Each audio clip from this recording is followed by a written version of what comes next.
ദേവികുഞ്ഞെ, ദേവികുഞ്ഞെ, ഒന്ന് എഴുന്നേറ്റേ. എന്നാ കിടപ്പായത്? കാപ്പ് കുടിക്കണ്ടായോ? മണി 10 കഴിഞ്ഞു. കഴിയട്ടെ, എഴുന്നേറ്റ് പെന്നെ എടുക്കാനാ. ചേട്ടത്തി ഊണാകുമ്പോ വിളിച്ചാ മതി, അപ്പൊ കാപ്പി നമുക്ക് ലാഭിക്കാമല്ലോ. ദേ, മഠത്തിലെ അമ്മാമ്മച്ചും കുറെ അമ്മമാരും കൂടെ വന്നിരിക്കാൻ തുടങ്ങിയിട്ട് മണിക്കൂർ 1 ആയി. ആര്? കുഞ്ഞിന്റെ അപ്പന്റെ മൂത്ത സഹോദരി മഠത്തിലെ. എന്റെ പള്ളി അത് സംഭവിച്ചോ? എളുപ്പം അങ്ങോട്ട് ചെല്ല്. ആ സുഖു കുഞ്ഞിനെ കുറിച്ച് ഏതാണ്ടൊക്കെ പറഞ്ഞു കൊടുത്ത് പിരി കയറ്റുന്നുണ്ട്.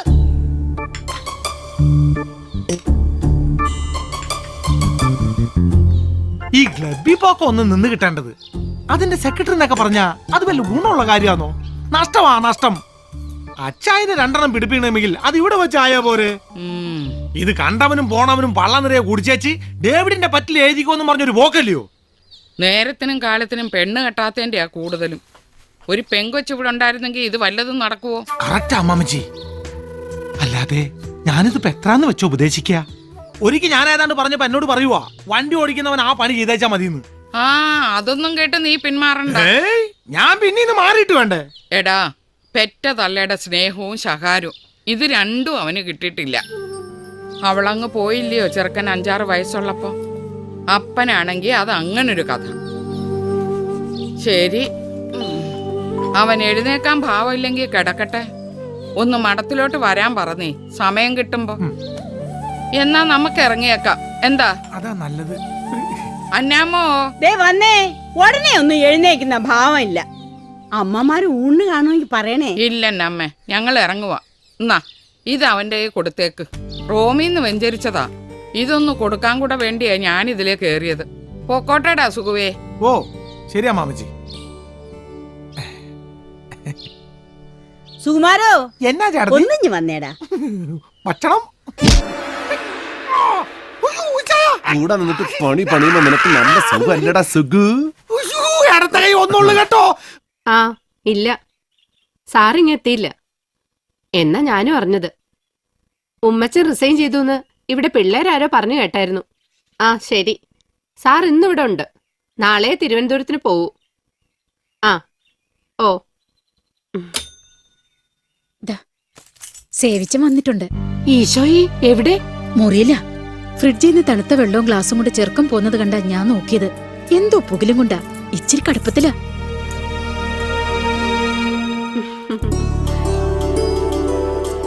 ഇന്നായാലമ്മേ ഇത് വെച്ചോ.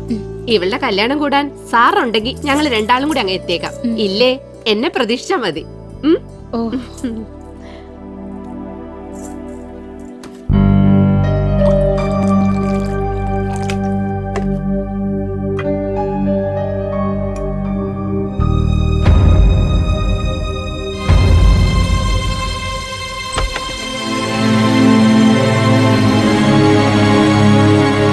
ഇതിനിപ്പോ രാത്രിയെന്നോ പകലെന്നോ കണക്കൊന്നും ഇല്ലാതായോ സേവിച്ച? ഓ, ഇനി എന്തോന്നിന് അമ്മച്ചി കണക്ക്? എനിക്കിപ്പോ എല്ലാവരും കണക്കാ. സേവിച്ചിനെങ്ങനെ കുടിച്ചു കുടിച്ച് അങ്ങനെ തീരും. അപ്പന്റെ അമ്മച്ചിയുടെയും കണക്ക് പുസ്തകത്തിൽ നിന്ന് എന്നോ വെട്ടിപ്പോയ പേരല്ലേ എന്റേത്. ഓ, എന്നതാന്നാവോ ഇത്ര പെരുത്ത ദണ്ണം? പെരുത്ത് സന്തോഷിക്ക് എന്നതാ എനിക്കുള്ളേ. MC പോളിന്റെ മൂത്ത മോനൊരു പേര്, അത് വെറും ഒരു പേരാന്നേ. മകൻ ശരിക്കും അവനല്ലേ, ബെന്നിച്ചൻ. പാർട്ടിയിൽ ഇപ്പൊ പോൾ സാറിന്റെ വലതുഭാഗത്ത സ്ഥാനം. നാളെ MLA, മന്ത്രി.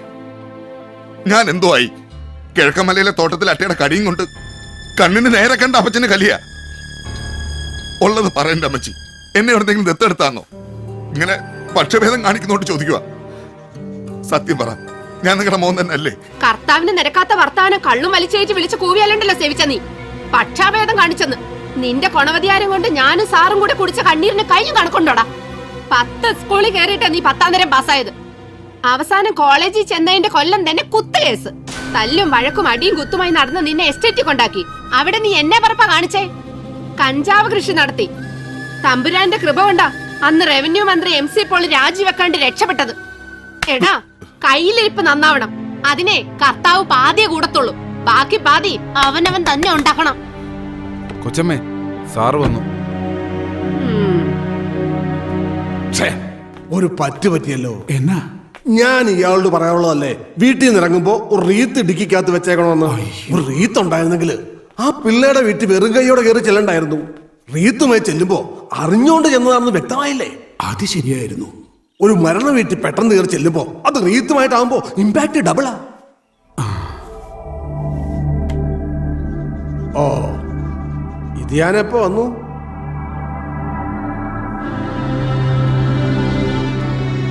അതെ, ഭരണം കയ്യിലില്ലാത്ത സമയം, പാർട്ടിക്കകത്തെ ഇഷ്യൂസ് വേറെയും, ഇതിനിടയിൽ നീ ഉണ്ടാക്കുന്ന അട്രോസിറ്റീസ് കൂടെ മാനേജ് ചെയ്യാൻ എനിക്ക് പാടാം.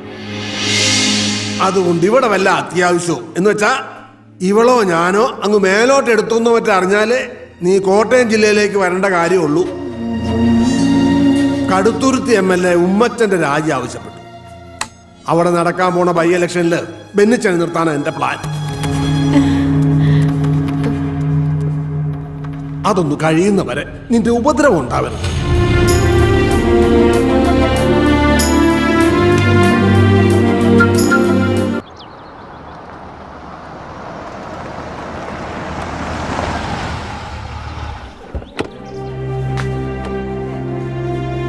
ഇതിപ്പം ഏതാണ്ട് 10 ദിവസമായി റൂമിൽ നിന്നും പുറത്തോട്ട് ഇറങ്ങിയിട്ട്.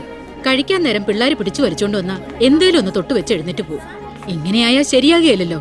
അതുകൊണ്ടാണ് ഞാൻ സാറിയോടൊന്ന് വരാൻ പറഞ്ഞത്. ഈ സൂയിസൈഡ് ചെയ്ത കുട്ടി അവളുടെ റൂംമേറ്റ് ആയിരുന്നില്ലയോ?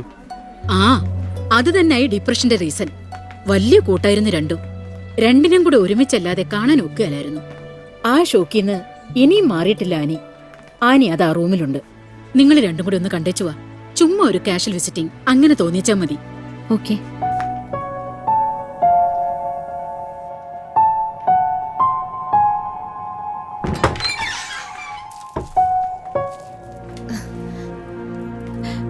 ഇത് എന്നാ കോലവാടി? ഓ, നല്ല സുഖമല്ലായിരുന്നു. ഇതെന്നെ രണ്ടാളും കൂടെ. നിന്നെ ഒന്ന് കാണാൻ. ചുമ്മാ കാണാനല്ല, നീ ഇവിടെ കുറച്ച് ദിവസമായിട്ട് നിരാഹാരവ്രതവും മുറിയടച്ച് കുത്തിരിപ്പൊക്കെയാണെന്ന് നിന്റെ വാർഡനമ്മച്ചി പറഞ്ഞു. അതിന്റെ നിജസ്ഥിതി ഒന്ന് അറിയാൻ വന്നതാ. എന്നതാ ഉദ്ദേശം? ക്ലോസ് ഫ്രണ്ട് ഹോസ്റ്റൽ ബിൽഡിങ്ങിന്റെ ടെറസിൽ നിന്ന് ചാടി മരിച്ച കഥയൊക്കെ അറിയാം.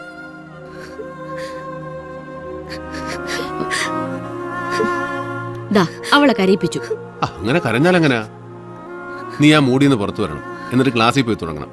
ഞങ്ങളുടെയൊക്കെ പഴയ ആനിയായിട്ട് മാറണം. എന്നാ? ഞാൻ ശ്രമിക്കുന്നുണ്ട്. ഓർഫനേജിൽ വെച്ചിട്ടുള്ള പരിചയമായിരുന്നു അർച്ചനയായിട്ട്. എന്നെ പോലെയല്ല, പാരന്റ്സിനെ ഓർമ്മ വെക്കും മുമ്പേ നഷ്ടപ്പെട്ടതായിരുന്നു അവൾക്ക്. അവൾക്ക് ഞാനും, എനിക്ക് അവളൊന്ന് കരുതി പഠിത്തത്തിൽ മാത്രം ശ്രദ്ധിച്ച് ജീവിക്കുകയായിരുന്നു ഞങ്ങള്. അങ്ങനെ എളുപ്പമൊന്നും എനിക്കങ്ങ് മറക്കാനൊക്കെയല്ല. വലിയ ട്രാജഡിക്ക് ചെറുപ്പത്തിലെ സാക്ഷിയാകേണ്ടി വന്നവളാണ് നീ.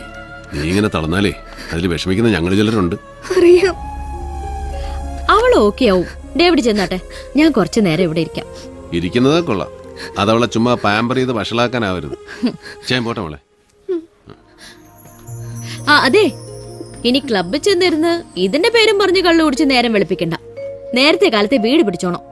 ഞാൻ വിളിക്കും. വേ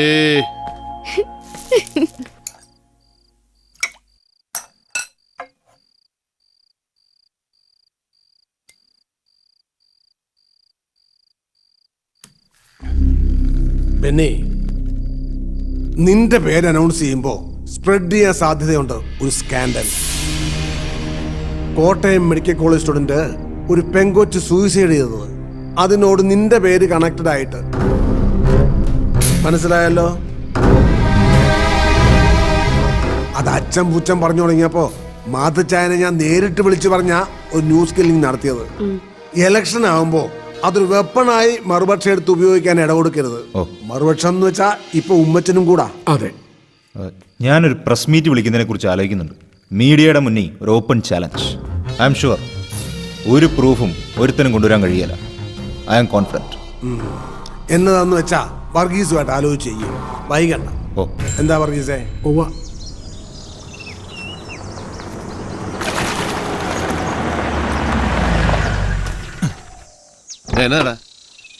ഇരി, ഞാനിപ്പോ വരാം. എനിക്ക് ക്ലബ്ബിൽ ചെന്നിട്ട് അർജന്റ് കാര്യമുള്ള പോവാന്നേ.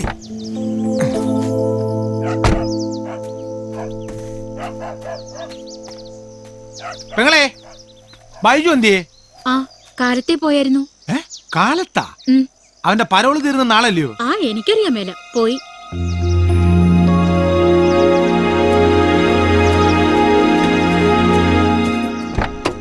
എവിടെ പോയടാ? നമ്മുടെ ചുണ്ടൻ ബൈജുല്ലേ, മാണിപ്പുഴ തങ്കച്ചനെ കൊന്നേ. അവൻ പരോള് തീർന്ന് നാളെ ജയിലിലേക്ക് പോകുന്ന കേട്ടെ. എനിക്കൊരു മരുന്ന് അച്ചായൻ്റെ അപ്പച്ചന് കൊടുത്തേക്കണ്ടായിരുന്നു. നാളെ പരോള് തീരുന്നവൻ ഇന്നേ മുങ്ങിയത് എന്തിന്? അവന് ജയിലിലെ മീൽസ് അത്രയ്ക്ക് പിടിച്ചു കാണും. നീ വണ്ടി എടുക്കടാ പോപ്പ.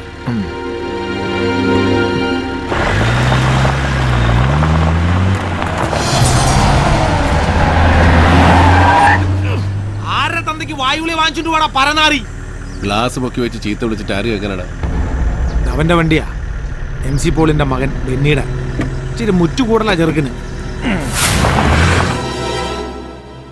കോട്ടയം മെഡിക്കൽ കോളേജിലെ ഒരു പൂർവ്വ വിദ്യാർത്ഥി എന്നുള്ള നിലയിൽ മാത്രമല്ല, ഒരു രാഷ്ട്രീയ പ്രവർത്തകൻ എന്നുള്ള നിലയിലും കോളേജുമായി ബന്ധപ്പെട്ട പല കാര്യങ്ങളിലും ഞാൻ ബന്ധപ്പെടാറുണ്ട്.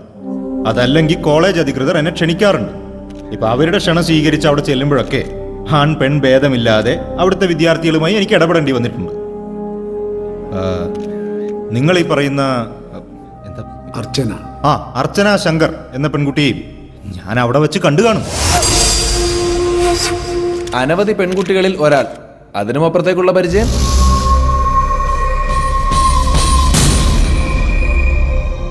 സുഹൃത്തെ, ഈ ചോദ്യവും ഒരു മാധ്യമ പ്രവർത്തകന്റെ ജിജ്ഞാസയും, കേൾക്കാൻ ആഗ്രഹിക്കുന്ന ഒരു ഉത്തരം, അതല്ലെങ്കിൽ പറയുന്ന മറുപടിയിൽ നിന്ന് വേണ്ട മറുപടി ഉണ്ടാക്കിയെടുക്കാനുള്ള നിങ്ങളുടെ ഈ സ്കിൽ, ഒരു പൊതുപ്രവർത്തകന്റെ ജീവിതം ഇത്തരത്തിലുള്ള ചെളിവാരിയറിയലുകളൊക്കെ സഹിക്കാൻ ബാധ്യസ്ഥമാണ്.